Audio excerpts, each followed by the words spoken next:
Tapi yang selalu berisik itu om-om Milenial. 30-an yang selalu jayus begitu. Iya, milenial Ya, bangsat sama biasanya. kripto itu Iya. biasanya kayak, wih scam. Bener. Ya, karena mereka Kalau Gen Z suportif kan, mereka mau belajar karena bareng. mereka udah di scam dunia gitu kan. Iya, mereka udah di situ udah kena scam dunia. Karena mereka paling banyak bro. Milenial itu paling banyak pakai pinjol, paling banyak kena KPR. Benar. Ini by data ya. Dan paling milenial. banyak di catfish di Facebook tuh sama. Iya betul. Paling banyak kena catfish sama aneh-aneh di Facebook. Jadi gimana menurut lo akan orang milenial nih yang masih kekeh gitu, oh sama satu investasi harus begini gitu. Nggak mau terbuka. Ya, saya tahu sebenarnya mereka tuh juga ada telatnya mau berubah sebenarnya. Udah terlanjur kan. Karena orang itu kalau udah di dalam fase gitu kan maunya midlife crisis lah ya. 30, 40. Itu mereka udah nggak selincah kita yang di 20-an, bro. Jadi mereka itu ngerasa udah ketinggalan, mau belajar otaknya juga terlalu berat, bebannya terlalu banyak, ya harus ngurusin anaknya, belum istrinya marah-marah. Akhirnya mereka ya udah hating aja sama anak muda yang kripto anjing kripto begini. Oh iya. Karena gue liat biasa banyak kan bahkan bukan boomer loh. Boomer tuh justru datang ke gua bro. Belajar. Sumpah Belajar. gue ini. Tapi yang selalu berisik itu om-om Milenial. 30-an yang selalu jayus begitu. Iya, milenial Ya, bangsat sama biasanya. kripto itu Iya. biasanya kayak, wih scam. Bener. Ya, karena mereka Kalau Gen Z suportif kan, mereka mau belajar karena bareng. mereka udah di scam dunia gitu kan. Iya, mereka udah di situ udah kena scam dunia. Karena mereka paling banyak bro. Milenial itu paling banyak pakai pinjol, paling banyak kena KPR. Benar. Ini by data ya. Dan paling milenial. banyak di catfish di Facebook tuh sama. Iya betul. Paling banyak kena catfish sama aneh-aneh di Facebook. Jadi yang boomer bahkan boomer yang udah 60-70 bro. Belajar. Datang bro. Ke kita belajar juga. Dengan humble-nya datang dan belajar. Milenial ini yang sombong yang kayak oh jualan kelas, oh ini, oh itu. Yang sok pintar. Padahal tuh generasi paling miskin yang pernah ada di dunia ini bro, milenial itu. Iya. The poorest generation. Yang paling kaya itu Gen Z. Ini fakta ya. Yang paling kaya, paling cepat itu Gen Z. Iya. Yang paling kasihan tuh milenial bro.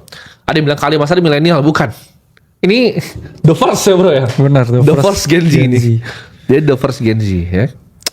Jadi kalian harus sadar buat yang milenial yang nonton ini coba ngaca deh sama hidup kalian.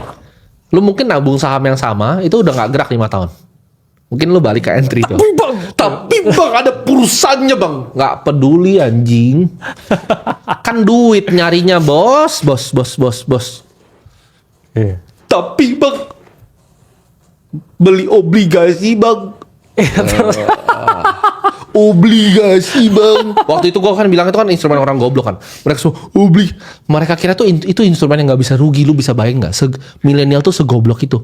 Obligasi itu ada pasar sekundernya teman-teman. Iya. Ada market value-nya. Ada market value-nya loh teman-teman loh. Bukan cuma bunga yang lu clipping begitu bos. Itu deposito time deposit tuh beda tuh instrumennya. Belajar dari mana lo? Lu kira obligasi tuh mereka kira tuh ini garis lurus bro, obligasi bro. Iya. Kita kasih yang global aja, ini yang paling bagus bro. Kalau misalnya yang lokal janganlah, kita yang global aja. Iya, ini kayak lumayan lapar nih pesan pizza ya. Ini kelihatan nggak sini? Yang kiri kelihatan atau yang sini kelihatan? Mana bro? Tunjukin bro. Nah, ini BND, ini ETF bond. Nih, ini terbaik di dunia, ini dipakai sama banyak fund manager. Jadi kalau lu lihat di sini isinya siapa aja nih yang megang BND ya? Bisa banyak sekali. Jadi kita bisa apa? Kita lihat security ownership ya. Ini dipegang sama siapa aja? Ada Morgan Stanley, Northwestern, JP Morgan, Vanguard, Wells Fargo, Goldman Sachs. Nah ini pokoknya obligasi. Gue nggak ngomong yang lokal atau yang ASEAN lah. ASEAN tuh hancur banget. Ini yang global, yang paling banyak dipakai. Jadi obligasi itu ada market value-nya bro. Jadi ini dia ETF, jadi semua bunganya, semua itu udah dimasukin di sini. Jadi nggak usah pikir bunga, nggak usah pikir ini. Biasa kalau fund manager levelnya JP Morgan nih, lu lihat bro, pegangnya besar sekali. 5 year bro, biar kelihatan tuh. Oh iya, biar kelihatan jauh. Iya kan? Oke, gua ngomongnya BND. Ini the best of the best bond index fund. Ini kayak krem de la creme-nya ini ibaratnya. Ini top of the top. Kalau gua cari pick pakai kena lokal atau Thailand, Vietnam lu mampus, lu bener mampus. Oke? Nah, ya kan? Kasian nggak bro? Lu nabung dari 2020, ya kan? Lu minus duitnya. Jadi orang bilang, oh bond tuh instrumen tidak berisiko. Tapi bang, kalian tau gak sih ada yang hidupnya tuh trading bonds. Jadi kayak Kalimasade Bonds sama Bill Gross. Kerjaannya tuh kayak cari investasi sih di trade sama dia. Ke toilet dulu bentar bro. Nah, dia toilet dulu tuh, pengen kencing dia karena kedinginan. Ya. Jadi kalian harus paham di sini ya. Jangan, tapi bang ini instrumen tidak berisiko bang. Nah, diajarin sama influencer yang mana, nonton video yang mana, lu monyet-monyet tolol. Ya. Karena gue jujur aja, gue bukan orang yang gak punya, gue punya ya. Biar di bank dapat privilege, tapi hasilnya bos. Kasian gue nggak nambah duitnya tuh ya. Gue pakai cuma biar bisa transfer limitnya besar tuh. Ya kan? Minta dong, minta apa? Ambilin rokok gue. Ada yang bilang, oh minta udut dong. Nah ini lagi minta udut. Sama. Nah lu mau nanya apa lu? Ini kali masa lagi kencing dia, keluar kedinginan dia. Nah.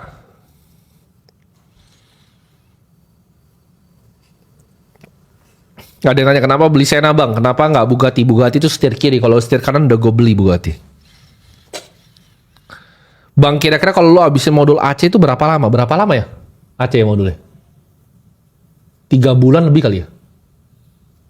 3 bulan sih. Iya.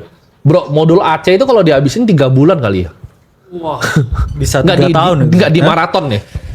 3 bulan. Ya 2-3 bulan lah. Kayaknya modul pertama aja itu habisnya seminggu bro. Bener. Kalau modul 1 yang lo nonton di atas itu seminggu nih. Habisnya. Nggak tahu 3 bulan kali ya, harusnya 3 bulan lah ya. Nonton terus ya tapi ya. Nonton terus 3 bulan. Tapi kayak kita update terus jadi belum tentu lu habis. Ini isi dong air gua. Ada ini nggak Red Bull? Iya. Nah ini sambil pesan pizza juga nih, kayak lapar juga bro siang-siang. Hah?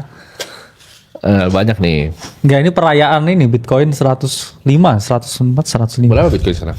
104 lagi nih kayaknya. Sama S&P. Tapi luar biasa loh. Bitcoin outperform by crazy tuh standar. By crazy amount. Standar deviasi 15.794. Lu lihat loh anjing gila. Diperkosa nih S&P ini. Ini ada yang tanya nih urutan buku AC ini. Tapi gila sih bro, even lu kalau bandingin sama Nasdaq, coba kita lihat korelasinya. Jauh juga sih bro. Ada yang tanya apa? Urutan buku AC nih. Oh, urutan buku AC. Pertama Iya. Crypto Trading Guide kali ya. Iya, pertama Crypto Trading Guide. CTG, ya Baru sesuai CIP urutan lah. ya. Crypto CTG, Investing Principle. CIP. Ya sebenarnya itu bebas ya abis itu. Iya. Enggak itu dulu abis itu bebas. Menurut gue bisa kayak mau yang money psychology nomor 3 bisa. Oh iya. Mau Bisa. yang 1, 2 Smart dulu. money. Menurut gue yang 3, 4, 5 tuh kayak bisa di otak-atik. Iya, sebenarnya mastering altcoin juga oke tuh. Iya, master altcoin juga oke. Tapi CTG yang paling basic tuh. Iya. Karena CTG kayak covering semua. Ada yang tanya, dari buku-buku lama lu yang lu rekomendasiin, kasih dong ilmu-ilmu yang masih diterapin sama sekarang. Buku apa dulu nih? Karena jujur gue cuma ada beberapa buku sih bro. Itu gue kesel loh bro. Kemarin tuh ada kayak tukang jualan buku di TikTok tuh kayak bilang gue pernah suka rekomendasi buku apa gitu. Kayak filosofi apa Terus anjing gue mereka gak jualan pernah bukunya anjing. kan? Iya bangsat lu, gue gak pernah ngomong itu anjing buku Pernah. itu. Gue ngomong bukunya Adam Smith sama Security Analysis. Tapi gimana menurut lu orang yang kayak muda tapi tergila-gila sama filosofi gitu? Atau pengen jadi filsuf gitu? Gimana lu? Berat ini. Iya kan? Jebakannya ganti nih. Enggak, bukan. Menurut Jebakannya gue, kayak menurut gue anak muda mau jadi filsuf. Iya. Hidup lo aja belum beres itu satu. Damn. Mungkin mereka tuh mau ini bro yang jadi hidup. Sebenarnya gue nggak tahu ya, gue nggak. Kan katanya dulu ada satu filsuf Ya, yang tapi namanya. ya saya perhatiin ya kayak anak muda yang tergila-gila sama filsafat itu saya cross check orangnya itu kadang emang nggak Autis. beres bro. Oh, iya, Antara betul. kayak ateis terus kayak apa agnostik atau broken home selalu begitu itu kayak terus Bisa kayak aneh kan kelakuannya. nyuruh pacarnya aborsi selalu. Terus sok logis gitu kan. Bener makanya. Ini sih menurut gue ya. ini boleh kalian Iya kan? debatkan nih ya. Dulu tuh ada filsuf namanya Diogenes bro, yang pernah sama Alexander the Great. Iya. Yang dia itu katanya saking zennya katanya kan, dia tinggal di barrel bro. Jadi dia suka kayak maki-maki orang kayak anjing di jalan gitu. Terus dia kayak intinya nggak mau apa-apa lah pas ditawarin sama Alexander. Menurut gua dia tuh hippie aja bro. Itu kalau modern tuh dibilang hippie namanya anjing. Dia cuma telanjang gitu di taman sama teman-temannya kan. Mungkin kalau sekarang apa? ambil nyembat begitu namanya hippie itu anjing. Iya. Jadi otaknya nggak ada yang mau gue dengerin gitu. Nggak penting juga menurut gue untuk dipikirin. Iya.